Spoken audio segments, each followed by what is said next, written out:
Hello बच्चों, हम पढ़े थे डाइपोल मोमेंट। और डाइपोल मोमेंट में देखिएगा हमने क्या देखा था। हमने देखा कि डाइपोल मोमेंट के अंदर, एक बार मैं दोबारा से रिपीट कर देता हूँ कौन से पॉइंट्स को डिस्कस किया था। जैसे ए बी मॉलिक्यूल है, ए और बी में हमने ये मान लिया बी की इलेक्ट्रोनेगेटिविटी ए से ज्यादा है, B is more electronegative than A. तो मोर इलेक्ट्रोनेगेटिव पे क्या होगा, पार्शियल नेगेटिव, लेस पे क्या होगा, पार्शियल पॉजिटिव। क्लियर हो गया। ये चार्ज का मैग्नीट्यूड होगा क्यू और इनके बीच की डिस्टेंस मान ली डी, और इन दोनों का मल्टीप्लीकेशन होता है ना, वही आपका क्या होगा, डाइपोल मोमेंट। चार्ज की यूनिट क्या होती है, कूलाम। डिस्टेंस क्या होगी, मीटर, या ESU सेंटीमीटर भी होगा, या फिर एक और यूनिट होती है जिसका नाम क्या होता है, डिबाई। और 1 डिबाई इक्वल टू होता है 10⁻⁻18 ESU इंटू सेंटीमीटर। ये ध्यान रख लेना, 1 debye equal to 10⁻⁻18 ESU into centimetre. ठीक है, ये देखा था। फिर देखो इसके इंपॉर्टेंट पॉइंट्स में हमने फर्स्ट पॉइंट डिस्कस किया था कि डिफरेंस ऑफ EN बढ़ता है, डायटोमिक स्पीसीज के लिए होता है। जब भी डिफरेंस ऑफ EN बढ़ता है तो उसके साथ में डाइपोल मोमेंट भी बढ़ता है। क्यों बढ़ता है, क्योंकि डिफरेंस ऑफ EN बढ़ने के साथ साथ में मैग्नीट्यूड ऑफ चार्ज है वो बढ़ेगा, तो उससे डाइपोल मोमेंट बढ़ जाएगा। लेकिन मैग्नीट्यूड ऑफ चार्ज बढ़ने से अट्रैक्शन फोर्स बढ़ेगा, जिससे डी कम हो जाएगा। इसलिए कम भी होना चाहिए, लेकिन ज़्यादा इफेक्टिव कौन होता है, चार्ज।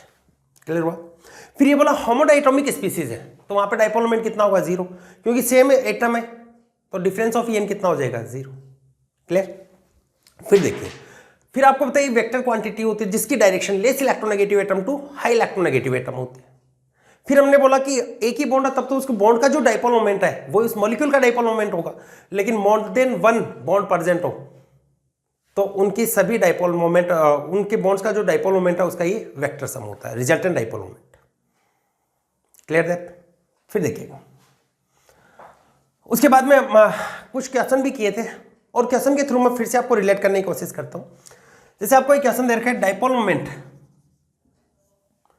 जैसे आपको ये दे दिया डाइपोल मोमेंट ऑफ क्लोरोबेंजीन,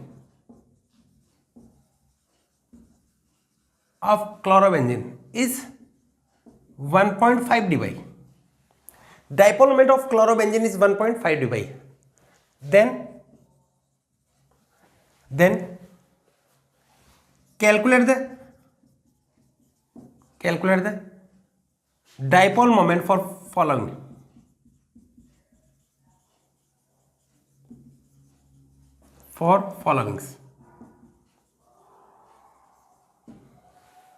ठीक है, देखो किसके लिए कैलकुलेट करना है, एक तो इसके लिए कैलकुलेट करो,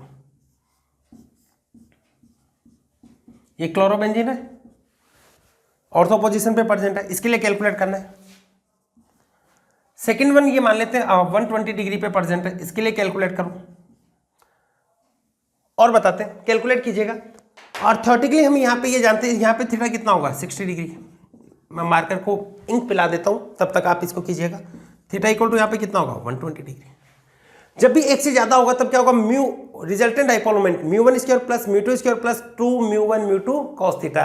cos 60 की वैल्यू कितनी होती है, प्लस हाफ, और 120 कितनी होगी, माइनस हाफ। कैलकुलेट करके बताइएगा कितना आता है, कितना है। तो हम देख रहे हैं कि एक से ज्यादा बॉन्ड हो तो कैसे कैलकुलेट करोगे, रिजल्टेंट डाइपोल मोमेंट क्या होता है, μ1 square plus μ2 square plus 2 μ1 μ2 cos theta, और यहाँ पे थीटा कितना है, 60 डिग्री।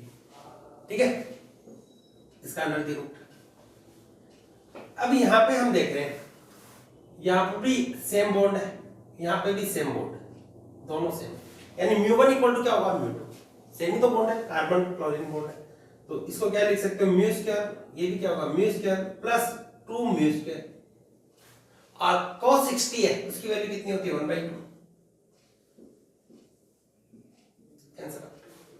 कितना हो गया, resultant dipole moment 3 mu square, इसका अंडर द रूट कितना होगा, √3 म्यू, और म्यू की वैल्यू कितनी दे रखी है, 1.5, तो ये लिख सकते हो 1.5 इंटू √3, और √3 है, इसकी वैल्यू भी आप जानते हो 1.70 समथिंग।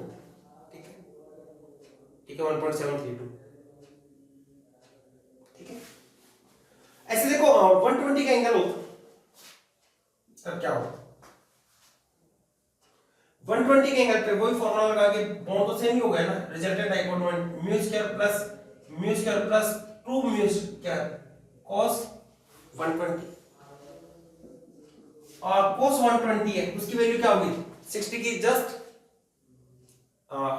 सेम होगी, मैग्नीट्यूड में तो सेम होगी, साइन में अपोजिट होगी। क्या होगा mu R equal to 2 mu square plus 2 mu square cos 120 और 120 कितना होता है -1/2, 2 से 2 कैंसिल आउट।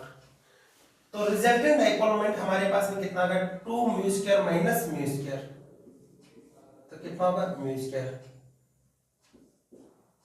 और म्यू स्क्वायर का रूट वैल्यू क्या होगी और इसकी वैल्यू आपको कितनी दे रखी है 1.5 डिवाइड, ठीक है। नोट कर लीजिए और करवाते हैं।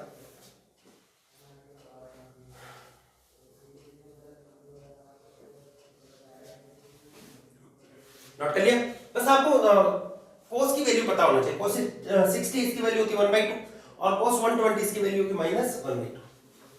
नेक्स्ट देखिए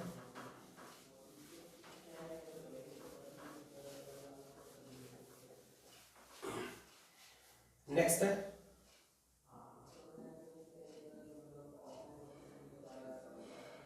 ये देखिए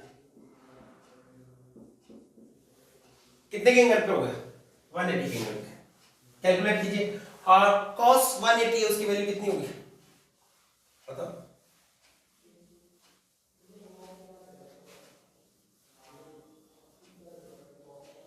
कितनी होगी -1।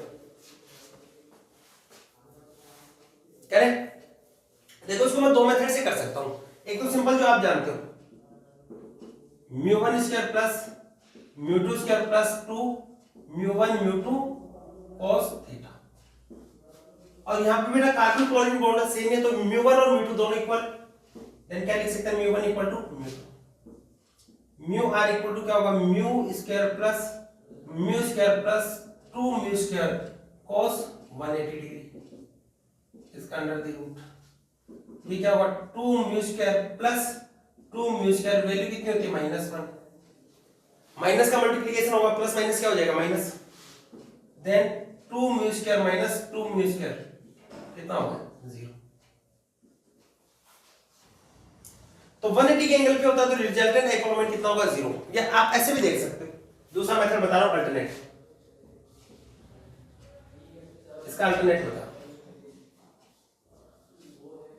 180 के एंगल पे जब भी सेम बॉन्ड प्रेजेंट हो तो यहां पे ये क्या होगा एक दूसरे के अपोजिट, और जब 180 के एंगल पे होगा तो ये वाला क्या होगा जस्ट अपोजिट होता है तो एक दूसरे को कैंसिल आउट कर देगा, इसका डाइपोल मोमेंट और इसका डाइपोल मोमेंट एक दूसरे को कैंसिल आउट करेगा, रिजल्टेंट डाइपोल मोमेंट कितना होगा, ठीक है। नोट कर लीजिए और करवाते हैं इस पे बेसिस और क्वेश्चन करवाते हैं, देखिएगा बिठा दे इसको, देखिए आगे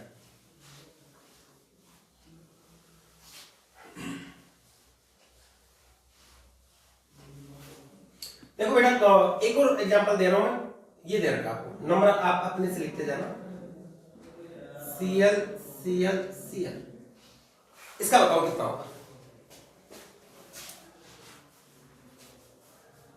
इसका बताइए कितना होगा,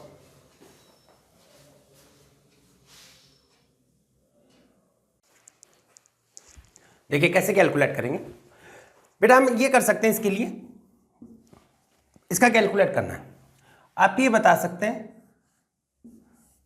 जैसे यहां पे Cl है, यहां पे Cl है और एक इस पोजीशन पे Cl है, और कहीं पर भी रिजल्टेंट आता है वो θ/2 पे आता है, इनका जो रिजल्टेंट आएगा इन दोनों का वो कहां पे होगा इसके θ/2 पे, यानी यहां पे होगा इसके बिटवीन, इन दोनों का रिजल्टेंट यहां पे आ जाएगा, इन दोनों का रिजल्टेंट यहां पे आ गया, ठीक है। अब ये दोनों आपस में क्या, इन दोनों का रिजल्टेंट यहां पे आया, अब ये और ये एक दूसरे के एंटी पोजीशन पे हो गए, यानी 180 के एंगल पे हो गए, और जब भी 180 के एंगल पे होता है तो रिजल्टेंट डाइपोल मोमेंट 0, तो इससे ये वाला कैंसिल आउट हो गया, तो रिजल्टेंट डाइपोल मोमेंट कितना हो गया 0, ठीक है। और करवाते देखिएगा मान लो ये दे दिया आपको ये Cl है, Cl इधर Cl इधर Cl, ये हुआ। वो ये सेम मेथड लगाओ, कैलकुलेट करेंगे। इसको मैं फिर से लिखता हूं, देखो यहां पे Cl, ये Cl है, Cl Cl, इन दोनों का रिजल्टेंट कहां पे आएगा? इन दोनों का रिजल्टेंट यहां पे होगा, इसके एंटी पोजीशन पे, सॉरी इसकी θ/2 पोजीशन। ये दोनों एंटी पोजीशन पे, तो ये वाले भी क्या हो गया, आपस में कैंसिल आउट।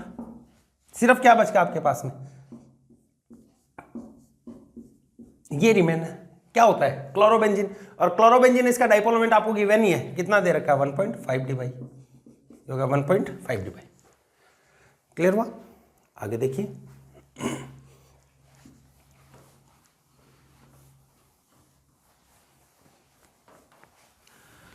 ऐसे और डाइपोल मोमेंट बता रहे, इनके डाइपोल मोमेंट कैलकुलेट करने हैं आपको। जैसे ये वाली रिंग दे रखी है आपको, बेंजीन रिंग, Cl Cl, ये Br इधर Br, आयोडीन आयोडीन, तो इधर भी Cl इधर भी Cl है, एंटी पोजीशन पे सेम है, कैंसिल आउट, 0। 180 के एंगल पे कितना आता है, 0। ये भी एंटी पोजीशन पे हो गया, कितना हो गया, 0। आई और आई एंटी पोजीशन में 0, तो रिजल्टेंट डाइपोल मोमेंट कितना हो जाएगा, 0। ठीक है,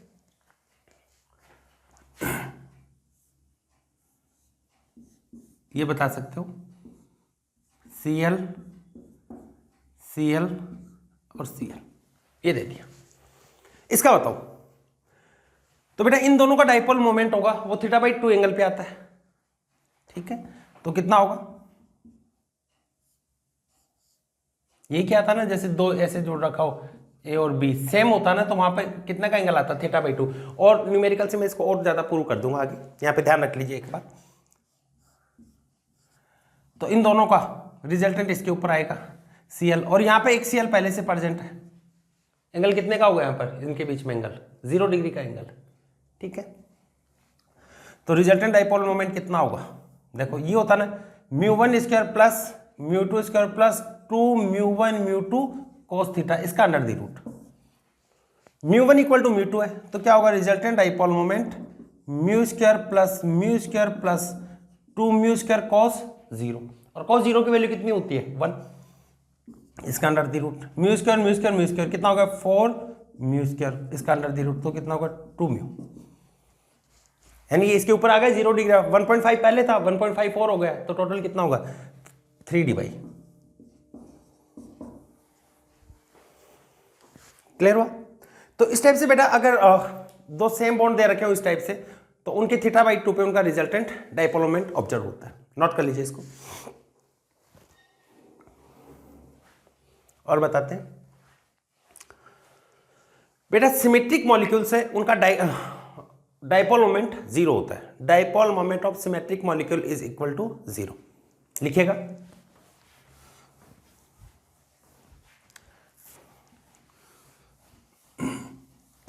dipole moment of symmetric molecules is observed 0।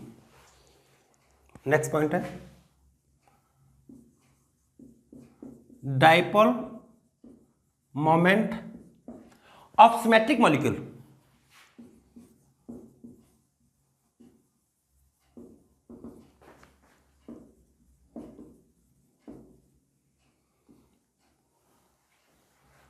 Of symmetric molecules is 0। तो क्या लिखा, dipole moment of symmetric molecule is 0। Symmetric molecule उनका डाइपोल मोमेंट कितना होता है, 0 होता है। देखो एग्जांपल देख रहा हूं मैं बेटा, जैसे ये एग्जांपल लिखा मैंने, PF2Cl3, इसका डाइपोल मोमेंट 0 होगा या नहीं। एक चीज और बता देते, मॉलिक्यूल है उसका पोलर मॉलिक्यूल है या नॉन पोलर मॉलिक्यूल है। मॉलिक्यूल है उसके लिए पोलर और नॉन पोलर या पोलरिटी और नॉन पोलरिटी ये चेक की जाती है डाइपोल मोमेंट से। और एक बॉन्ड दे रखा है, बॉन्ड में किससे चेक की जाती है, डिफरेंस ऑफ इलेक्ट्रोनेगेटिविटी से। ये अभी बताएंगे। तो ये था PF2Cl3। याद कीजिए क्या था, इसमें हाइब्रिडाइजेशन कैलकुलेट किया था, n इक्वल टू क्या रहता है, V plus M minus C plus A/2 से। वैलेंस शेल में प्रेजेंट इलेक्ट्रॉन ग्रुप नंबर के इक्वल कितना है, 5। मोनोवैलेंट एटम कितने हैं, 5 डिवाइड बाई 2, 5 के लिए हाइब्रिडाइजेशन था sp3d। और sp3d के लिए ज्योमेट्री कैसे आती है, TBP, ट्राइगोनल बाइपिरामिडल ज्योमेट्री।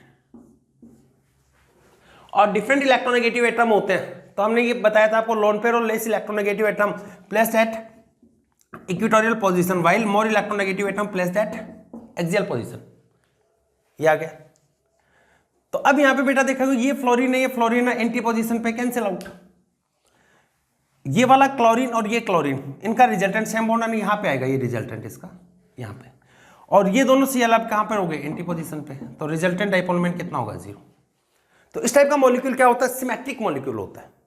या तो सारे बॉन्ड एक जैसे ही हो तो वहां पे सिमेट्री होती है, या फिर इस टाइप से कैंसिल आउट होता हो तो वहां पर सिमेट्री होगी, ठीक है।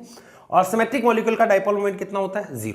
और देखिएगा, अगर मैं इसी एग्जांपल को ऐसे लूं, जैसे मैंने यहां पे ले लिया PF3Cl2 ले लिया, इसकी ज्योमेट्री हम बनाते हैं तो ये वाली होगी, ये होगी फ्लोरीन, फ्लोरीन इसी पेन से लिख देता हूं, फ्लोरीन, फ्लोरीन, क्लोरीन, क्लोरीन। अब कई बच्चे सोचते हैं सर क्लोरीन क्लोरीन अगर तो सिमेट्री आ जाएगी, ऐसा नहीं करना है, क्योंकि बेंट रूल में क्या बोला गया था कि more electronegative atom placed at axial position, axial पे रखोगे पहले इसको, अब बच गया तब तो इक्वेटोरियल पे रखना ही पड़ेगा, ये होगा। अब देखो ये तो कैंसिल आउट हो गया, इन दोनों का रिजल्टेंट डाइपोल मोमेंट ये हो गया, लेकिन इधर तो कौन है, फ्लोरीन, इधर क्लोरीन है, सेम बॉन्ड है या डिफरेंट बॉन्ड होगा, तो रिजल्टेंट डाइपोल मोमेंट 0 नहीं होगा। तो ये क्या होगा, resultant dipole moment not equal to 0। Clear हुआ। जैसे मैं एक और बता देता हूं, XeF4 वही वैलेंस सेल में प्रेजेंट इलेक्ट्रॉन 8 होते हैं, इसके मोनोवैलेंट एटम 4 डिवाइड बाई 2 कितना होगा, 6 में क्या होता है, sp3d2 ऑक्टाहेड्रल होगा, वहां पर 4 तो ये सिग्मा बॉन्ड है, 2 क्या होगा इसके पास में, लोन पेयर।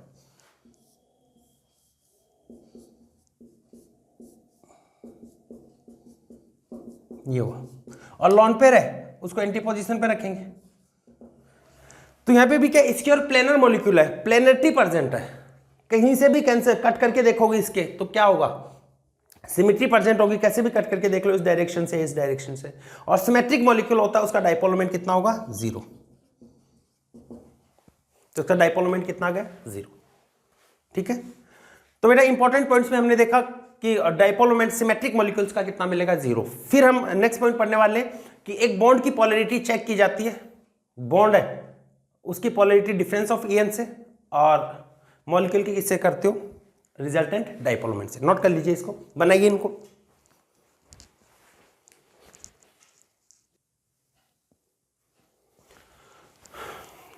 अब देखिए नेक्स्ट कि बॉन्ड है उसकी पोलैरिटी En के डिफरेंस से बताओगे, और मॉलिक्यूल है उसकी polarity is explained on the basis of dipole moment. लिखेंगे next,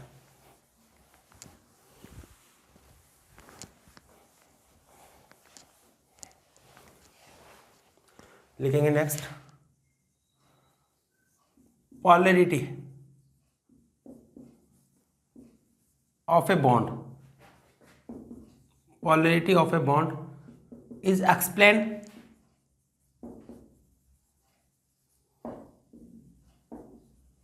on the basis of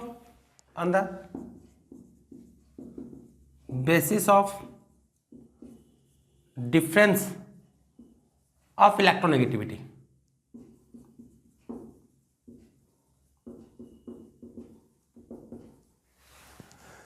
तो polarity of a bond is explain on the basis of difference of electronegativity. Electronegativity के difference के basis पे polarity of bond किसको explain किया जाता है। मानिए मान लिया difference of En, difference of electronegativity,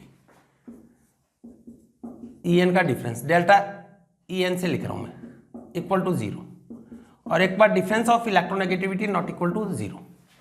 bond की बात करें, बॉन्ड की पॉलरिटी चेक की जाती है En के डिफरेंस से। तो अगर वहां पर दोनों एटम के बीच का डिफरेंस ऑफ इलेक्ट्रोनेगेटिविटी 0 है, इट मींस ये क्या होगा, non polar bond,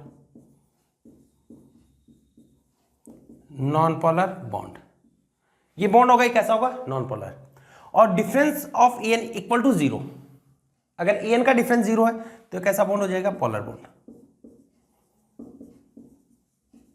polar bond. ठीक है, while polarity of a molecule is checked through dipole moment. Polarity, while polarity of a molecule is checked through dipole moment. Mu. तो polarity of a molecule is check through dipole moment. कोई भी molecule है उसकी polity किससे check करते हैं? Dipole moment से। देखो, और इसमें देखो क्या करेंगे, मॉलिक्यूल के लिए बात करें, मॉलिक्यूल के लिए, और डिफरेंस ऑफ ई एन किसके लिए बात करें? बॉन्ड के लिए। तो अगर रिजल्टेंट डाइपोल मोमेंट जीरो है, और एक बार ये मान लें resultant dipole moment not equal to zero, अगर बेटा रिजल्टेंट डाइपोल मोमेंट आपका जीरो आ रहा है तो यहां पर मॉलिक्यूल कैसा होगा? Non polar, non polar molecule होगा।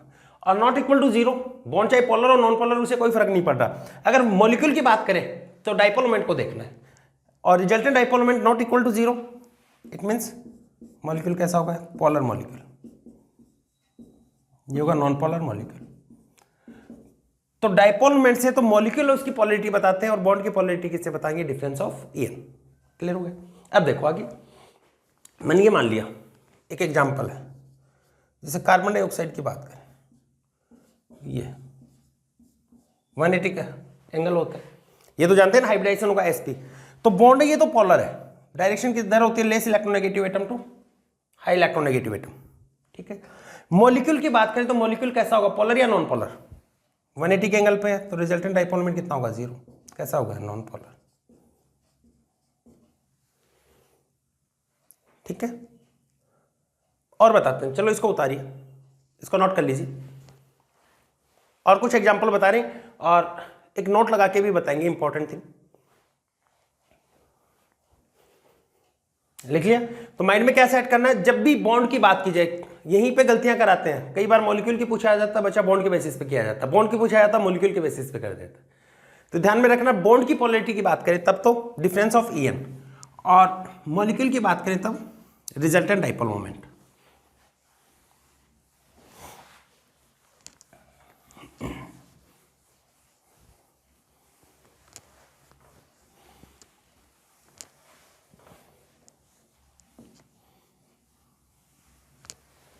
देखिएगा,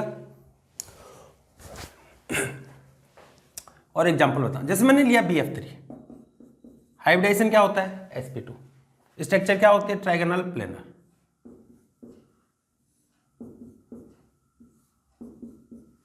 ये हो गया, ये डायरेक्शन होती है, पोलर बॉन्ड है। अगर यहां पे इसका रिजल्टेंट देखोगे तो इन दोनों का रिजल्टेंट θ/2 एंगल पे आता है सेम बॉन्ड का, और ये दोनों एक दूसरे के कहां पे होंगे? 180 के एंगल पे। तो रिजल्टेंट डाइपोल मोमेंट आपका कितना हो गया? जीरो। पोलर हो गया, non polar. Resultant dipole moment zero होता है तो मॉलिक्यूल का कौन सा होगा? Non polar molecule. मॉलिक्यूल की बात करें तो क्या होगा? Non polar. बॉन्ड की बात करें तो पोलर, नॉन पोलर मॉलिक्यूल। एक बात याद रखना, जहां पर भी number of hybrid orbitals and sigma bond both are equal, hybrid orbital और सिग्मा बॉन्ड दोनों इक्वल हो और same type of bonds are present, then resultant dipole moment is occur zero. देखो, नंबर ऑफ हाइब्रिड ऑर्बिटल किसके बराबर है? देखो यहां पर बात करें, नंबर ऑफ हाइब्रिड ऑर्बिटल कितने आएंगे? फॉर्मूला था v + a - c + a/2। Valence shell में प्रेजेंट इलेक्ट्रॉन ग्रुप नंबर के इक्वल क्या होगा? थर्ड, 3/2 कितना होगा? 3। 3 के लिए क्या होता है? sp2। ये दोनों बराबर है, नंबर ऑफ हाइब्रिड ऑर्बिटल और सिग्मा बॉन्ड दोनों बराबर है, और एक ही टाइप के एटम प्रेजेंट हो तो एक ही टाइप के बॉन्ड होंगे, वहां पर रिजल्टेंट डाइपोल मोमेंट कितना होता है? जीरो। नोट लगा के लिखिए, if number of hybrid orbitals, note में लिखेंगे, if number of hybrid orbitals, if number of hybrid orbitals are equal to number of sigma bond, equal to number of sigma bond, and all bonds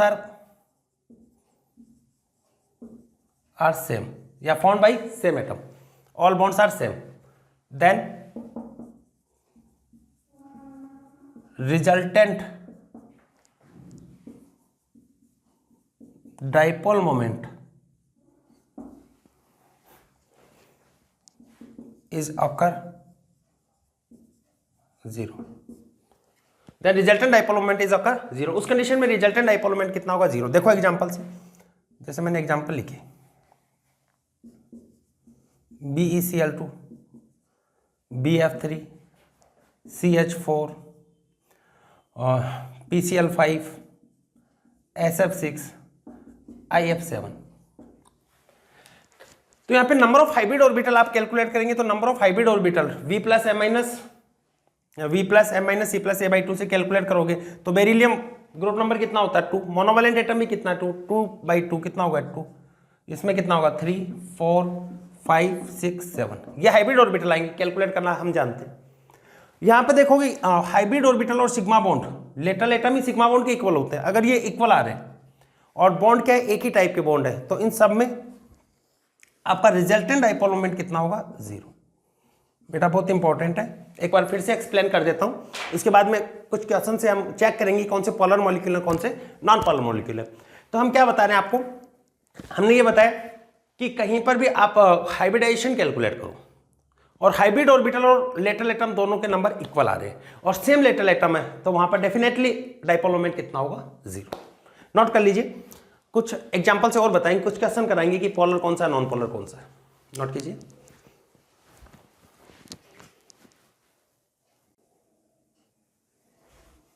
next question लिखिएगा, identify the polar and non polar molecules. Identify the polar and non polar molecules. कौन से molecule polar है कौन से non polar molecule है।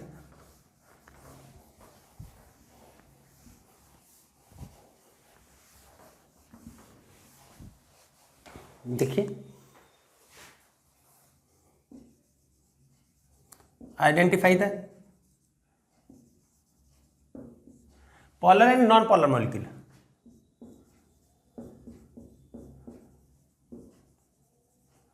Polar and non polar molecules, polar और non polar molecule है, इनको आइडेंटिफाई करना है। देखिए फर्स्ट एग्जांपल ये है CH3 ये प्रेजेंट है, तो इसको हम देखेंगे बेटा इसका डाइपोल मोमेंट कितना होगा। ये बेंजीन रिंग है, दोनों कार्बन के लिए ये वाला कॉमन बॉन्ड होगा, उसके बाद में इधर वाले बॉन्ड है ये भी सेम है,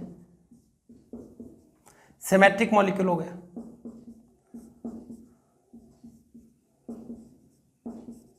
ये वन डायरेक्शन क्या होती है less electronegative to high electronegative atom. तो कैसा है सिमेट्रिक मॉलिक्यूल है, सिमेट्री प्रेजेंट रहेगी यहाँ पे, इस साइड से कट करोगे तो क्या होगा सिमेट्री आएगी, और जहां पर भी सिमेट्री होती है वहां पर रिजल्टेंट डाइपोल मोमेंट कितना होगा 0। सिमेट्री चेक करने का क्या मेथड होगा, एक देखो पेपर पे कैसे सॉल्व करना है, ये हाइड्रोजन आमने सामने मानना है, ठीक है 0। इसके कारण क्या होगा रिजल्टेंट इस डायरेक्शन में आएगा, इन दोनों हाइड्रोजन के कारण, इसके और इसके कारण, ये दोनों भी हाइड्रोजन इसके कारण रिजल्टेंट इसके एंगल पे आएगा थीटा, ये दोनों आमने सामने क्या है सेम बॉन्ड है 180 के एंगल पे प्रेजेंट है तो कितना होगा 0। ऐसे ही बता सकते हो। सेकंड देखिएगा, और बेटा डाइपोल मोमेंट 0 आ गया तो मॉलिक्यूल कैसा हो गया नॉन पोलर, ये भी लिखना है साथ में, मॉलिक्यूल है नॉन पोलर मॉलिक्यूल, ठीक है। नेक्स्ट देखिएगा CH2Cl, इधर भी है CH2Cl, इसको देखेंगे हम,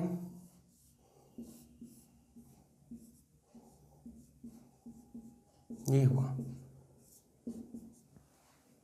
बेटा सेम इलेक्ट्रोनेगेटिव एटम है, वो एक साइड में आते हैं स्ट्रक्चर बनाने में, ध्यान रख लेना, पेपर पे ऐसे बनाई जाती है। तो इधर तो किसके कारण आएगा Cl के कारण, यहाँ पे तो जो रिजल्टेंट होगा वो कौन से बॉन्ड के कारण होगा Cl वाले, और इधर जो रिजल्टेंट आएगा आपका वो इनके कारण होगा Cl और हाइड्रोजन, इनका तो कैंसिल मान लिया आपने, लेकिन यहाँ पर CCl बॉन्ड के कारण CH बॉन्ड, सेम बॉन्ड है या डिफरेंट बॉन्ड? डिफरेंट बॉन्ड अगर 180 के एंगल पे प्रेजेंट होता है तो रिजल्टेंट जीरो नहीं होता, तो resultant dipole moment not equal to zero. It means ये मॉलिक्यूल कैसा हो गया? Polar molecule. ये हुआ पोलर मॉलिक्यूल, ठीक है, नोट कर लीजिए।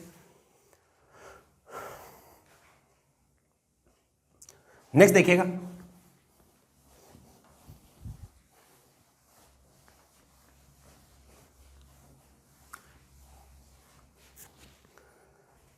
जैसे ये दे रखा आपको बेंजीन है, यहां पे OH OH है। अब यहां पे ये बताना आपको ये पोलर या non polar, very important, star बना लेना, बच्चे गलतियां करते हैं इसमें। अब बच्चे सोचते हैं OH OH है, सेम बॉन्ड प्रेजेंट है तो रिजल्टेंट डाइपोल मोमेंट कितना होगा? जीरो, 180 के एंगल पे, लेकिन ऐसा नहीं है बेटा। यहां पे देखेंगे ऑक्सीजन में इसका हाइब्रिडाइजेशन होता है sp2, 2 सिग्मा बॉन्ड है, 2 लोन पेयर है, तो ज्योमेट्री क्या होगी? बेंट या वी शेप। और इसकी जो स्ट्रक्चर होती है, करेक्ट स्ट्रक्चर और रॉन्ग स्ट्रक्चर बता रहे हैं, ये वाली स्ट्रक्चर इसकी करेक्ट होती है। Lone pair also participate in bond formation in dipole moment, ठीक है। अब यहां पे देखो लोन पेयर के कारण होगा, इधर देखोगे हाइड्रोजन के कारण आएगा रिजल्टेंट, और इधर होगा वो लोन पेयर की तरफ होती है डायरेक्शन, और इधर जो रिजल्ट होगा वो क्या होगा? लोन पेयर के कारण। क्लियर हुआ? तो यहां पर देखो इधर हाइड्रोजन, ये हाइड्रोजन के कारण आ रहा है θ/2 एंगल, ये θ/2 लोन पेयर के कारण आ रहा है, 180 का एंगल है, लेकिन सेम के कारण है या डिफरेंट के कारण? डिफरेंट के कारण। तो डिफरेंट के कारण होगा तो resultant dipole moment not equal to zero, और रिजल्टेंट डाइपोल मोमेंट जीरो नहीं होता तो मॉलिक्यूल कैसा हो गया? पोलर। तो ये कैसा मॉलिक्यूल है? Polar molecule. अब कई बच्चों के माइंड में ये आता है कि इसकी ये स्ट्रक्चर बना सकता हूं मैं सर, ये बना लिया, इधर हाइड्रोजन, अपोजिट डायरेक्शन, लेकिन प्रैक्टिकली ये प्रूव्ड है कि इसका resultant dipole moment not equal to zero आता है। इट मींस ये वाली स्ट्रक्चर नहीं होगी, ठीक है, ये गलत है, रॉन्ग स्ट्रक्चर। क्लियर हुआ? आगे देखिए और बताते हैं, एक एग्जांपल और करवाता हूं मैं यहां पे, ये भी इंपॉर्टेंट है।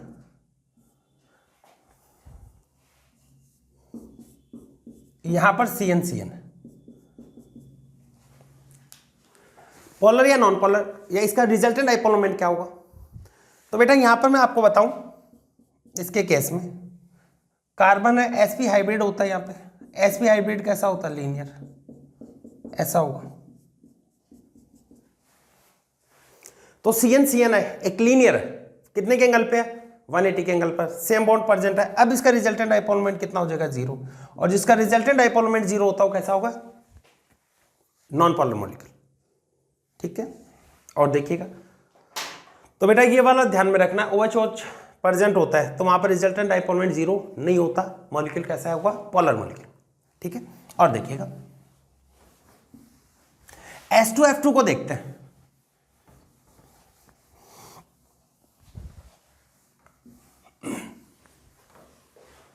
एक मॉलिक्यूल और बता रहा हूं, S2F2। बेटा इसकी भी हाइड्रोजन प्रोक्साइड जैसी half open book like structure होती है, ऐसे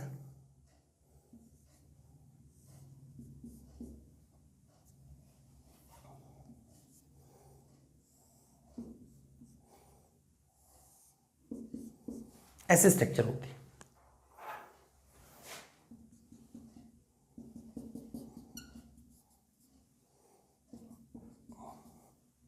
इस टाइप की, तो यहां पर ये इधर होगा, इधर होगा, 180 के एंगल पे प्रेजेंट नहीं है, और 180 का एंगल नहीं होता तो resultant dipole moment not equal to zero, ठीक है। उस कंडीशन में रिजल्टेंट डाइपोल मोमेंट जीरो नहीं होता। देखो एक और क्वेश्चन पूछा जाता है, अमोनिया, ये तो इसका डाइपोल मोमेंट है, इसका dipole moment greater than NF3, और NF3 को ऑलमोस्ट कितना मान लिया जाता है? ऑलमोस्ट जीरो, ऑलमोस्ट जीरो, या वैसे आपको बता दें ये होता है 0.20 डिवाई, और इसका रिजल्टेंट डाइपोल मोमेंट होता है 1.48 डी बाई अमोनिया का। तो कैसे नहीं पूछा था, जनरली अमोनिया है ये तो पोलर मॉलिक्यूल की तरह बिहेव करता है और NF3 होता है वो नॉन पोलर, ऐसा क्यों हुआ? देखो दोनों का हाइब्रिडाइजेशन सेम है, ये हुआ NH3 और इधर बता रहे NF3।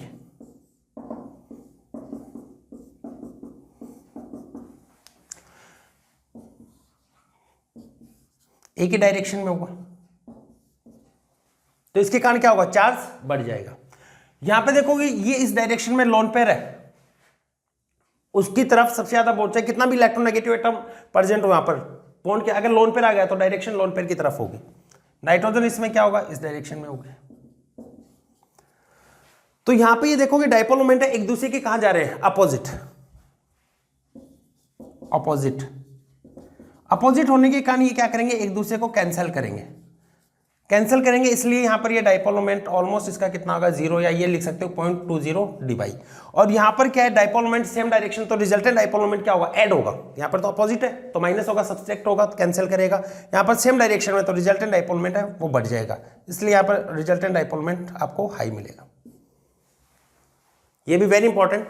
तो NH3 और NF3 में हम देखते हैं NH3 का नॉट इक्वल टू 0 और NF3 ऑलमोस्ट 0, या NH3 उसका डाइपोल मोमेंट NF3 से ज्यादा होता है।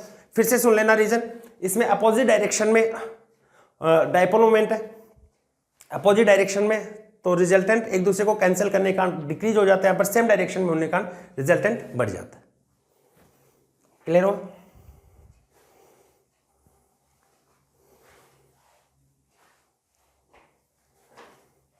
चलो और करवाते हैं। लिखो, in which of the following molecule polar and non polar both bonds are present,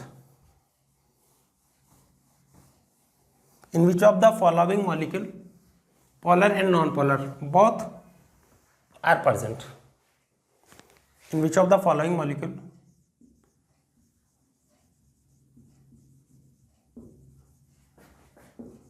in which of the following molecule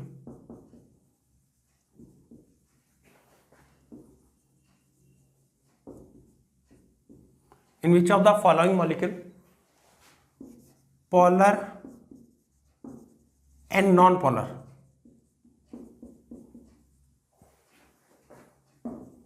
both bonds are present।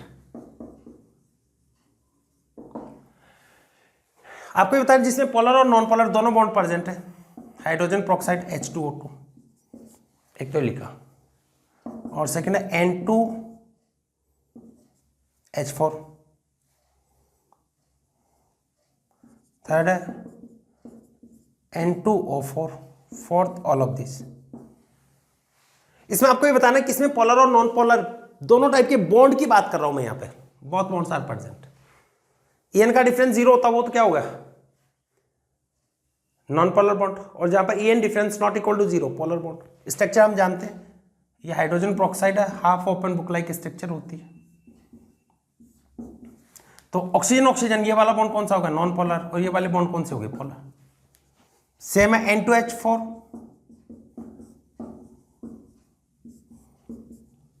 Nitrogen nitrogen same atom, non polar bond, different polar bond. N2O4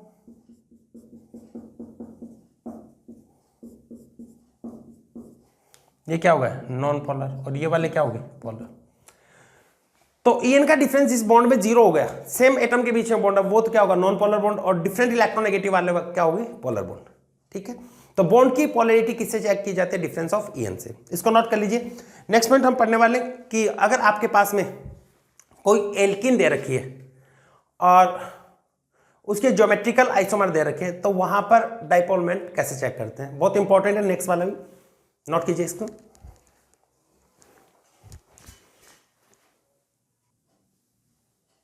next point लिखिएगा। देखो alkene के geometrical isomers में अगर वहां पर attach group same inductive effect वाले हैं, अगर उनका इंडक्टिव इफेक्ट सेम है तब तो सिस है उसका डाइपोल मोमेंट ट्रांस से ज़्यादा होता है। और अपोजिट नेचर क्या है, अपोजिट इंडक्टिव इफेक्ट है, ये मान लिया एक का प्लस है दूसरे का माइनस है, तो उस कंडीशन में ट्रांस का डाइपोल मोमेंट सिस से ज़्यादा होता है। तो आपको ये बताया in geometrical isomers of alkene, alkene के ज्योमेट्रिकल आइसोमर बनते हैं ना cis and trans. Next point है साइड 7 नंबर पॉइंट है, देख लीजिएगा क्या बताया, in geometrical isomer of alkene, in geometrical isomer of alkene,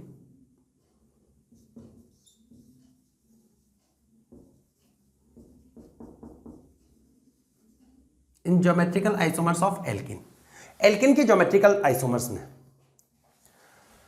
if attached both group have same inductive effect,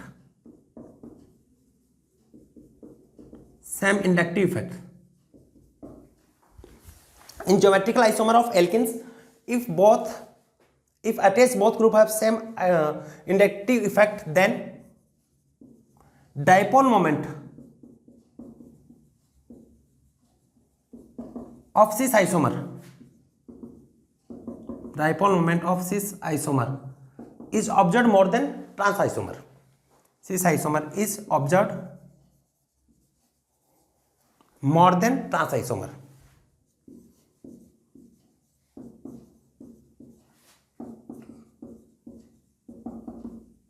अगर आपके पास में इंडक्टिव इफेक्ट सेम है तो सिस का डाइपोल मोमेंट होता है वो ट्रांस से ज्यादा होता है।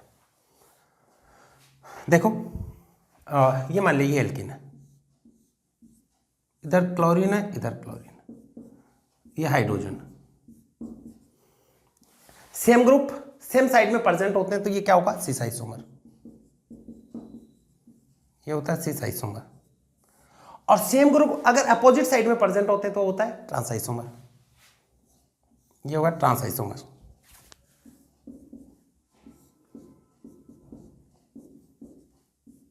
ये ट्रांस आइसोमर होगा। अब यहां पे हम देख रहे हैं ये इस डायरेक्शन में सेम, तो ये होगा सिस आइसोमर और ये इस डायरेक्शन में, तो यहां पे कितने के एंगल पे प्रेजेंट है, 180 के एंगल पे प्रेजेंट है। ट्रांस में क्या सेम ग्रुप 180 के एंगल पे प्रेजेंट होता है तो रिजल्टेंट डाइपोल मोमेंट कितना होता है, 0। यहां पर resultant dipole moment not equal to 0, it means cis का डाइपोल मोमेंट होता है वो ट्रांस से ज्यादा होता है, ये होगा ट्रांस आइसोमर, ट्रांस आइसोमर। तो सिस और ट्रांस में किसका ज्यादा होगा, सिस आइसोमर है इसका डाइपोल मोमेंट होगा वो ट्रांस से ज्यादा होगा। क्लियर हो गया।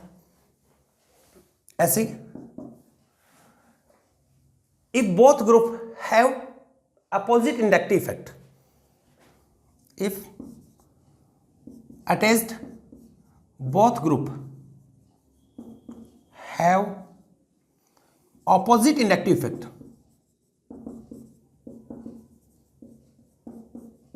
opposite inductive effect, then dipole moment of trans isomer, will be more than cis isomer। अगर दोनों का इंडक्टिव इफेक्ट अपोजिट है तो उस कंडीशन में ट्रांस आइसोमर है उसका डाइपोल मोमेंट सिस से ज्यादा होता है। देखो ये मान लिया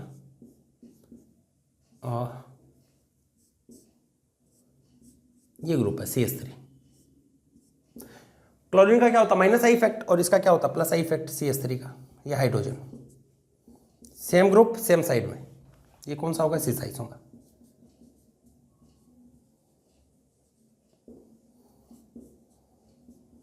ये माइनस आई इफेक्ट होता है इसका, प्लस आई इफेक्ट होता है, ये होगा बेटा ट्रांस आइसोमर।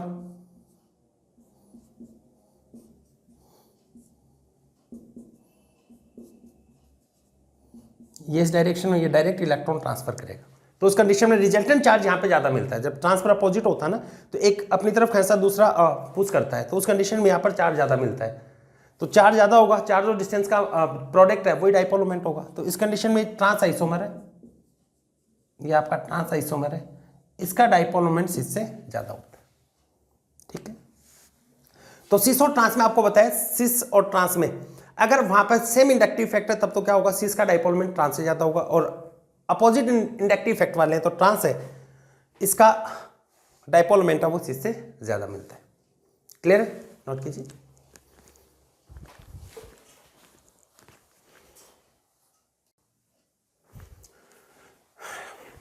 पॉइंट नंबर 8 देखिएगा, कोई भी कोवलेंट बॉन्ड है उसमें परसेंटेज आयनिक कैरेक्टर है, उसको भी डाइपोल मोमेंट से कैलकुलेट कर सकते हैं। लिखेंगे percentage ionic character in a covalent bond can be calculated by dipole moment. Percentage ionic character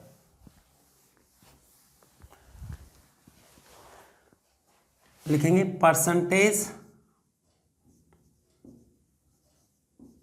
ionic character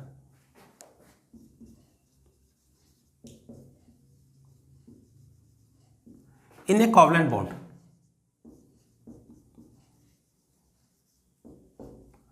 percentage ionic character in a covalent bond can be calculated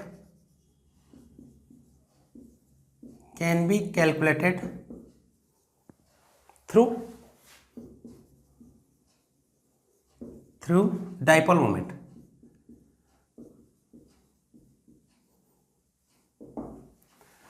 तो कोई भी covalent bond है उसमें percentage ionic character उसको dipole moment से भी calculate किया जा सकता है। देखिएगा कैसे कैलकुलेट करते हैं, ये फॉर्मूला होता है percentage ionic character, percentage ionic character equal to होता है म्यू ऑब्जर्व जो प्रैक्टिकल वैल्यू है upon mu theoretical into 100।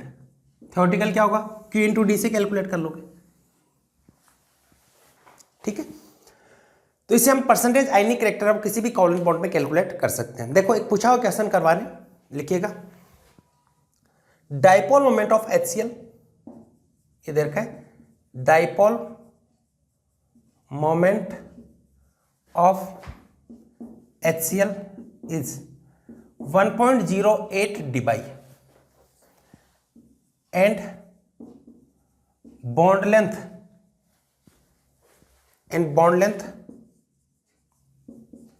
is 1.25 angstrom.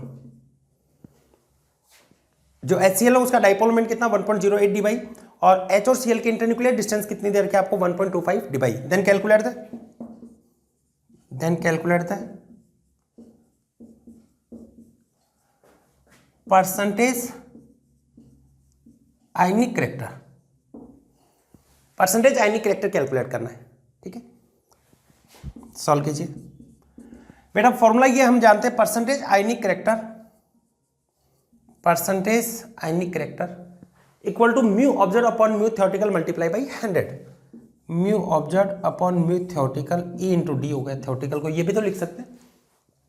और बेटा आपको ये बताया चार्ज अगर नहीं दे रखा हो तो क्या कंसीडर किया जाता है, इलेक्ट्रॉनिक चार्ज। ये हम पढ़ चुके हैं, mu theoretical Q into D है ये होता है, लेकिन Q नहीं दे रखा तो क्या मान लो into D, electronic charge considered होता है। ऑब्जर्व वैल्यू आपके पास में 1.08 dBi है, ES इंटू सेंटीमीटर में करोगे तो क्या होगा 1 dBi इक्वल टू होता है 10 to the power -18 ये हो गया, अपॉन इलेक्ट्रॉनिक चार्ज होता है 4.8 into 10 to the power -10। Distance कितनी है 1.25 एंगस्ट्रॉन है, सेंटीमीटर में कन्वर्ट करेंगे 10 to the power -8 multiply 100, 10 to the power -18 10 to the power -18 cancel out, 1.08 multiply 100 कितना होगा 108, 4.8 मल्टीप्लाई 1.25 ये होता है 6, ऑलमोस्ट कितना आ जाएगा 18%। ठीक है, तो आपको कोई भी बॉन्ड है उसमें अगर आयनिक कैरेक्टर कैलकुलेट करना है, डाइपोल मोमेंट आपको गिवन है ऑब्जर्व, तो थ्योरेटिकल आप कैलकुलेट करके इस टाइप से परसेंटेज आयनिक कैरेक्टर बता सकते हैं। नोट कर लीजिए इसको। चलो एक और करवाता हूं मैं, लिखो dipole moment of a molecule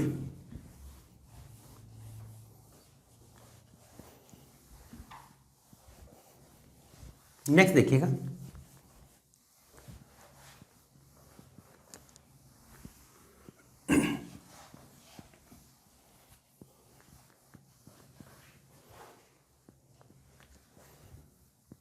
dipole moment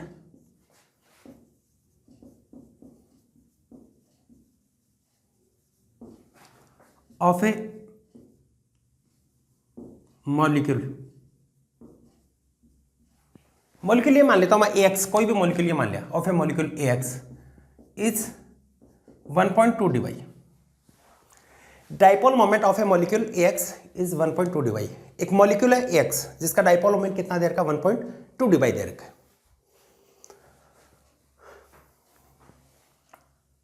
ये दे रखा, फिर आगे दे रखा how many fraction of charge, how much fraction of charge developed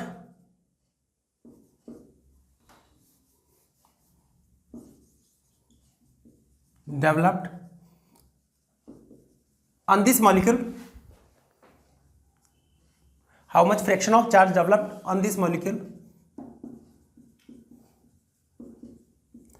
as compared to electronic charge, as compared to electronic charge. देखो क्वेश्चन समझा देता हूं मैं बेटा, समझने में, क्वेश्चन समझने में अगर आ जाता आपको तो बहुत इजी है। फिर डाइपोल मोमेंट आपको गिवन है, ठीक है, क्या होता है Q इंटू डी, ठीक है, ये गिवन है, डिस्टेंस नहीं दे रखी क्या, चलो बॉन्ड लेंथ होता है, dipole moment of a molecule AX is 1.2 dy and distance between internuclei या बॉन्ड लेंथ इक्वल टू मैं लिख देता हूं यहां पर 1 एंगस्ट्रॉम, मैंने ये मान लिया, बॉन्ड लेंथ पे मान लेते हैं 1 एंगस्ट्रॉम।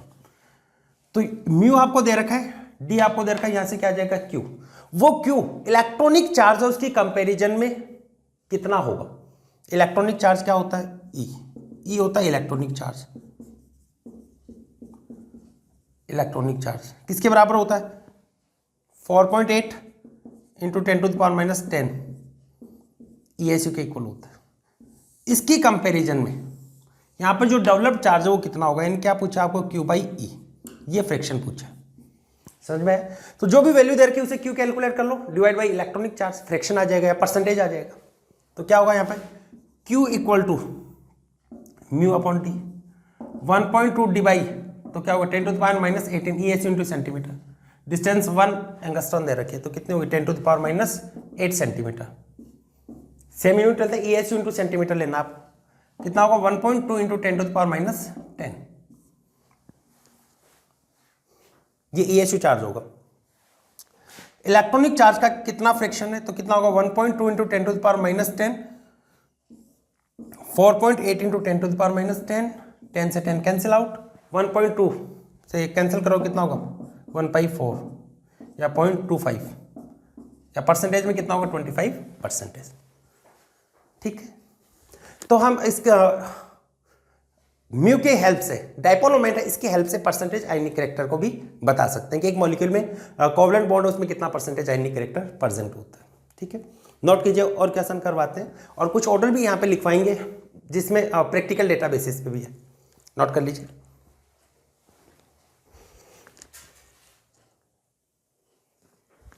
नोट कर लिया, देखिए आगे एक और करवाते हैं। मैंने एक क्वेश्चन और दे रखा हूं वाटर से रिलेट करके, पूछा भी जा चुका है इसको, देखिए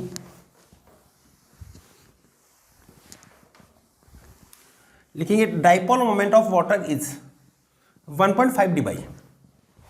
देखो क्या दे रखा है, डाइपोल मोमेंट, बहुत इंपॉर्टेंट क्वेश्चन है, डाइपोल मोमेंट ऑफ वाटर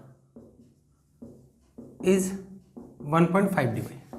वैसे बेटा इसका रियल में होता 1.84 dy, लेकिन यहाँ पर 1.5 लिखा तो ये मानना है, और यहाँ पर इसका मतलब जो लोन पेयर का के कारण आ रहा है उसको इन्वॉल्व नहीं किया गया,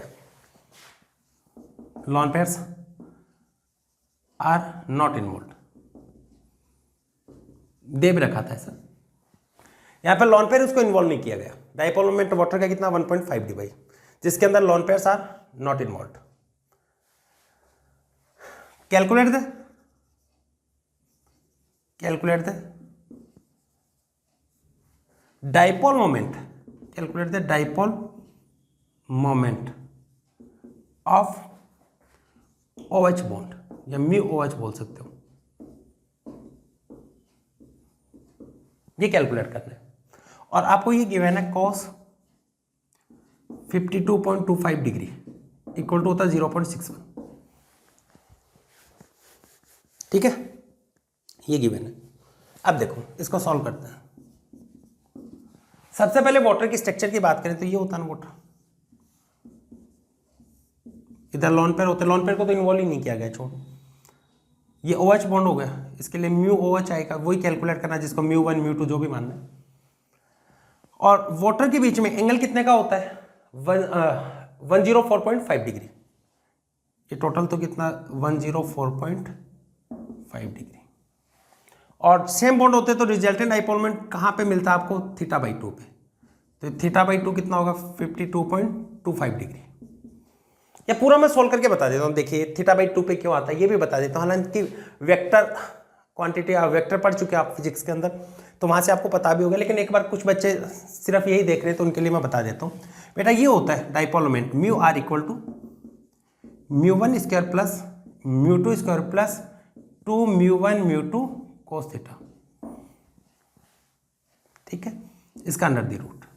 यहाँ पर μ1 और μ2 दोनों बराबर है और वो क्या है म्यू OH है, OH बॉन्ड है, इसका डाइपोल मोमेंट है। तो देखिएगा μr इक्वल टू क्या होगा म्यू OH का स्क्वायर, म्यू OH है इसका square plus 2 mu square OH cos theta.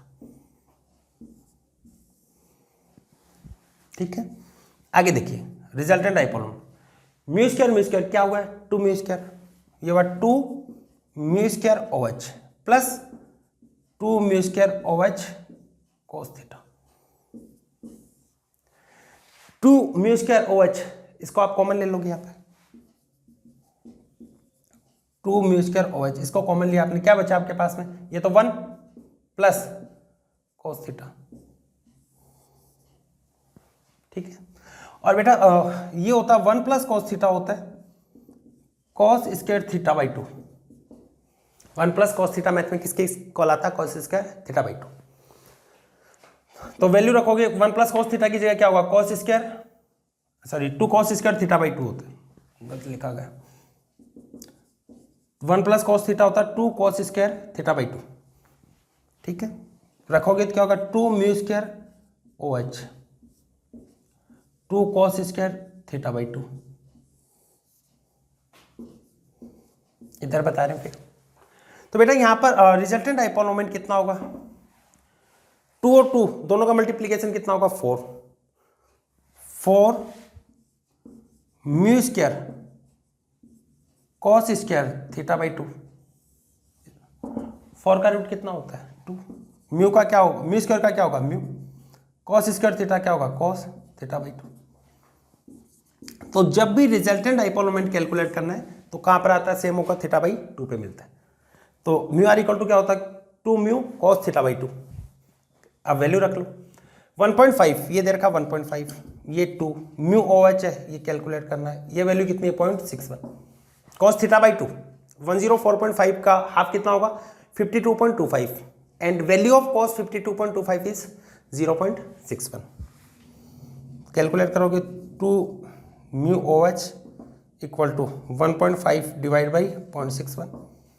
Calculate करोगे, सॉल्व कर लेना अपने से। ठीक है, ये आ जाएगा इसका डाइपोल मोमेंट। तो बेटा ये ध्यान में रखना है जब भी सेम बॉन्ड दे रखा कैसे करोगे μ1 square plus μ2 square equal to 2 μ1 μ2 cos theta, ऐसा पूरा करना ही नहीं होता है। हम ये जानते हैं μ1 और μ2 दोनों सेम है, तो वहां पर वैल्यू रखते हैं तो आपके पास में आगे 2 mu square 1 plus cos theta आएगी और 1 प्लस cos थीटा होती है cos स्क्वायर θ/2। तो रिजल्टेंट डाइपोल मोमेंट का कितना होता है जब सेम बॉन्ड हो 2 म्यू cos θ/2। ठीक है, नोट कर लीजिए।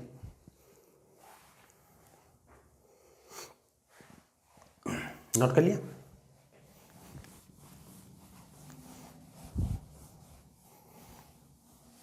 नेक्स्ट देखिएगा, नेक्स्ट लिखेंगे probable shape of a molecule can be defined by dipole moment. कोई भी एक मॉलिक्यूल है, उसकी शेप को, है ना, उसकी क्या शेप आती है, उसको हम डाइपोल मोमेंट से भी प्रोबेबल बता सकते हो। एग्जैक्ट तो नहीं बता सकते, लेकिन प्रोबेबल बता सकते हो। कैसे बताते हैं, क्या क्वेश्चन पूछा जाता है, उसको डिस्कस करना है। देखिएगा,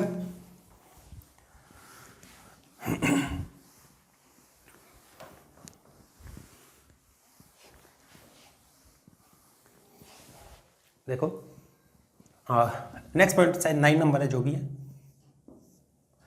प्रोबेबल ज्योमेट्री। प्रोबेबल ज्योमेट्री का मतलब यहां पे शेप से ही है। Probable shape of a molecule can be defined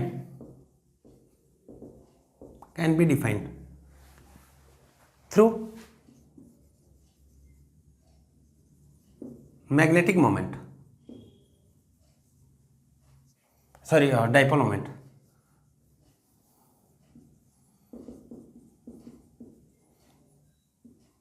mu से इसको बता सकते हो।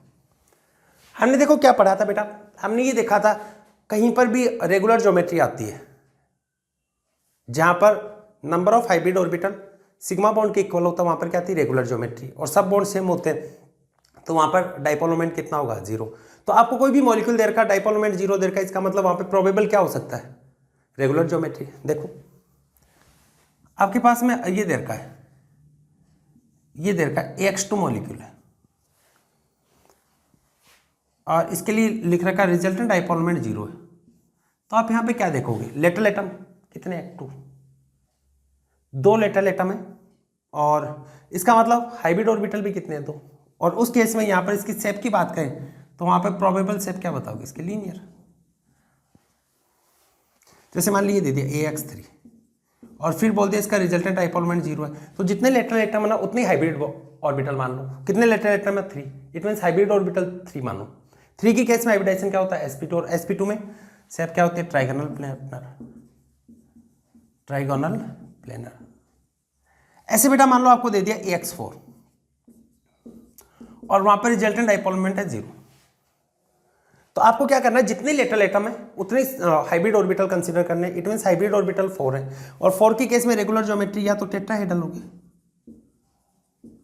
या फिर स्क्वायर प्लेनर भी हो सकती है। तो ऐसे प्रोबेबल ज्योमेट्री आप बता सकते हो, प्रोबेबल शेप ऐसे बता सकते हो कि ये इसकी प्रोबेबल शेप होगी। ठीक है, नोट कर लीजिए। तो ये थे बेटा इसके इंपॉर्टेंट पॉइंट। कुछ ऑर्डर बेसिस पे जो प्रैक्टिकली ऑर्डर बेस्ड है, ये कह सकते हो एक टाइप के, कुछ एप्लीकेशन बेस्ड अलग से भी हैं, उनको भी हम डिस्कस करेंगे, इसको नोट कीजिएगा।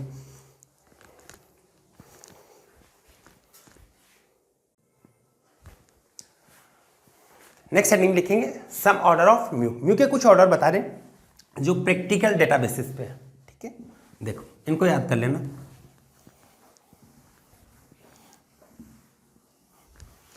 तो बेटा मान लो कि आपसे ये पूछा जाए कि डाइपोल मोमेंट है, इसका एप्लीकेशन क्या है, तो क्या एप्लीकेशन है, परसेंटेज आयनिक कैरेक्टर कैलकुलेट करने में किया जाता है, और कोई भी डायटोमिक मॉलिक्यूल्स की डायरेक्शन बताने में किया जाता है, किधर से किधर होती है। ठीक है, vector quantity. Some order of mu, some order of mu, dipole moment mu है, उसके कुछ ऑर्डर बता रहे हैं। देखो जैसे इधर का CH3F, CH3Cl, CH3Br and CH3I। Generally हम देखते हैं क्या होता है, डाइपोल मोमेंट डायरेक्टली प्रोपोर्शनल होता है डिफरेंस ऑफ En। ठीक है, जनरली तो ये होता है। चलो दोनों पॉइंट को डिस्कस कर देता हूं। म्यू डायरेक्टली प्रोपोर्शनल होता है डिफरेंस ऑफ En, और म्यू डायरेक्टली प्रोपोर्शनल डिस्टेंस से का भी होता है, Q/D तो आता है। अब देखो यहां पर जनरली ये ज्यादा इफेक्टिव होता है, कौन सा, En वाला, generally more effective as compare, किसके कंपेरिजन मोर इफेक्टिव लिखा है, डिस्टेंस के। But in case of carbon chlorine bond और carbon fluorine bond, distance is more effective. यहां पर देखोगे इधर चलो मैं उल्टा लिख देता हूँ उसको, कार्बन फ्लोरीन और कार्बन क्लोरीन। ये इधर जाएंगे तो डिफरेंस ऑफ EN डिक्रीज होगी, तो म्यू भी क्या होना चाहिए, डिक्रीज। लेकिन जैसे यहां पर डिफरेंस ऑफ EN है वो डिक्रीज होगी, डिफरेंस ऑफ EN है वो डिक्रीज होगी, तो डेवलप्ड चार्ज कम होगा, अट्रैक्शन डेवलप्ड चार्ज कम होगा, जो डेवलप्ड चार्ज है वो कम होगा, डिक्रीज हो जाएगा। चार्ज ज़्यादा होता है तो अट्रैक्शन बढ़ेंगे पे तो पास में आता ना, चार्ज कम होगा इसका मतलब अट्रैक्शन कम है, और अट्रैक्शन कम होने पर डिस्टेंस है वो बढ़ जाएगी। क्लोरीन बड़ा एटम है तो डिस्टेंस क्या होगी, ज़्यादा। और इस केस में देखते हैं बेटा ये EN वाला होता है लेस इफेक्टिव होता है, या नॉट इफेक्टिव लिख दो इस केस में, कार्बन क्लोरीन और कार्बन फ्लोरीन में, और ये वाला मोर इफेक्टिव या इफेक्टिव। तो ज़्यादा इफेक्टिव कौन सा होता है यहाँ पे, डिस्टेंस। तो इसके बेसिस पे ये बेटा ऑर्डर आपको याद रखना है, क्या ऑर्डर होगा, ऑर्डर ऑफ म्यू में CH3Cl का ज़्यादा होता है, किससे, CH3F से, बाकी में तो EN का ही फैक्टर रहेगा, ये ध्यान रखना, ठीक है। एक और बताता हूँ, एक एग्जांपल और बताते हैं। एक बेटा आपको दे रखा हाइड्रोजन प्रोक्साइड, एक वाटर, तो इसमें डाइपोल मोमेंट हाइड्रोजन प्रोक्साइड का ज़्यादा होता है, ये होता है 2.03 डी बाई, और इसका होता है 1.84 समथिंग होता है, मैं लिख देता हूँ 8.5 डी बाई। ये पूछा जा चुका है ऑर्डर में, तो हाइड्रोजन प्रोक्साइड का ज़्यादा होता है किससे, वाटर से। एक और ऑर्डर बता देता हूँ, लास्ट ऑर्डर है जिससे इसमें बात कर रहे हैं, CH3Cl, CH2Cl2, CHCl3, CCl4, ठीक है। इसके अंदर आपको बताया order of dipole moment, dipole moment है इसका क्या ऑर्डर होगा। तो बेटा देखिए यहाँ पे ये कार्बन है, एक क्लोरीन, क्लोरीन मोर इलेक्ट्रोनेगेटिव है, इस डायरेक्शन में होगा, हाइड्रोजन लेस इलेक्ट्रोनेगेटिव है तो लेस से हाई की तरफ होगा, एक ही डायरेक्शन में। जब बेटा ये तो कार्बन की तरफ जा रहा है, ये कार्बन से अपोजिट, तो बेटा सेंट्रल एटम के रेस्पेक्ट में एक तो बाहर जा रहा है, एक सेंट्रल एटम की तरफ आ रहा है, तो ट्रांस टाइप का इफेक्ट लगता है ना। तो अपोजिट होता है तो ट्रांस टाइप में क्या होगा, ज़्यादा। तो एक तो खींचने वाला, 3 पुश करने वाले, तो रिजल्टेंट ज़्यादा मिलेगा। यहाँ पे देखो इस वाले केस में हम देखेंगे, वैसे तो प्रैक्टिकल डेटा बेसिस पे बोल सकते हो, लेकिन रीजन बताएं तो ये देखो यहाँ पर Cl है, वो अपनी तरफ खींच रहे हैं, Cl खींच रहा है, ये इसको कार्बन की तरफ दे रहा है, तो 2 अपोजिट है, एक कार्बन के डायरेक्शन में, ठीक है। तो अपोजिट बढ़ने से क्या हो जाता है, रिजल्टेंट डाइपोल मोमेंट कम होने लगता है।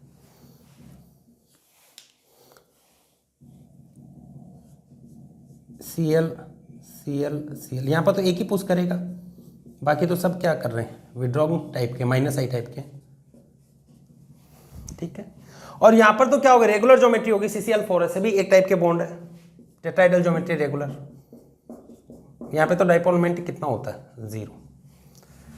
तो सबसे ज़्यादा होता है CH3Cl, फिर होता है CH2Cl2, फिर CHCl3, फिर CCl4।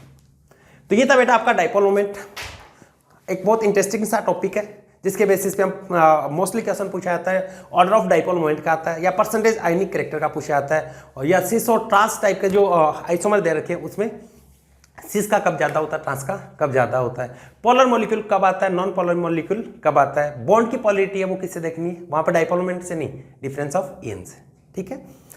तो इन सबको नोट कर लीजिए बेटा, जो भी बताया उस पर प्रैक्टिस कीजिए, आपके पास में जो भी बुक है, कोई भी सीट है, कहीं की भी है, उसको सॉल्व करते रहिएगा। मिलते हैं नेक्स्ट लेक्चर में, ऑल द वेरी बेस्ट।